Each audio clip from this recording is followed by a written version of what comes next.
Markaziy Osiyo mamlakatlarida Konstitutsiyaviy shikoyat instituti modellarining rivojlanish tendensiyalari.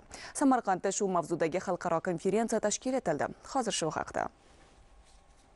Mazkur xalqaro anjumanda O'zbekistonda konstitutsiyaviy islohotlarning muhim yo'nalishi, inson huquqlari va erkinliklari konstitutsiyaviy kafolatlarini mustahkamlash, Fransiyaning konstitutsiyaviy nazorat modeli, konstitutsiyaviy islohotlar jarayonida konstitutsiyaviy nazorat institutini rivojlantirish masalalari, konstitutsiyaviy huquqlarni himoya qilishning samarali mexanizmi, Gruziya tajribasi kabi mavzularda ma'ruzalar tinglandi. Bu boradagi fikr-mulohazalar o'rtaga tashlandi.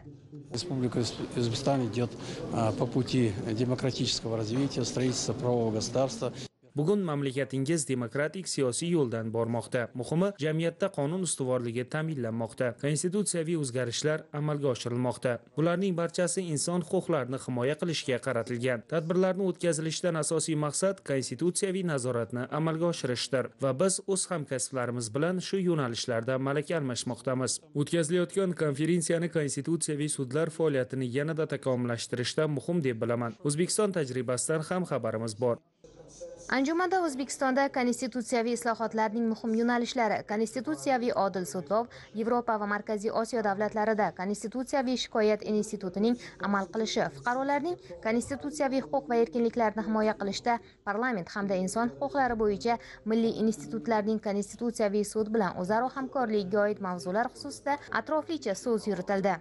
Очень на высоком уровне. O'tkazilayotgan konferensiyani yuqori baholash mumkin. Konstitutsiyaviy sud u har bir davlatning fuqarolarini himoya qilishda asosiy o'rinni egallaydi. Uni rivojlanib, takomillashib borishi esa huquqiy davlatni barpo etishda muhim jihatlardan biri. Anjumanda bu borada xalqaro tajribalarni o'rganish imkoniyatiga ega bo'ldik.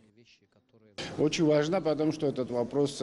Bunday muloqotlar malaka almashish, tajriba oshirishda qo'l keladi, soha taraqqiyotiga xizmat qiladi. O'zbekiston konstitutsiyaviy sudidagi muhim o'zgarishlar, asosiy kompetensiyalar, inson huquqlari himoyasi, sud huquq sohasidagi islohotlar haqida atroflicha so'z yurityapmiz, fikr almashyapmiz. Ilg'or xorijiy davlatlar tajribasi ham o'rganilyapti. 2 kunlik anjuman doirasida Qozog'iston, Qirg'iziston va Tojikiston konstitutsiyaviy sudi raislari hamda xalqaro ekspertlar tomonidan o'zaro fikr va tajriba almashish mo'ljallangan.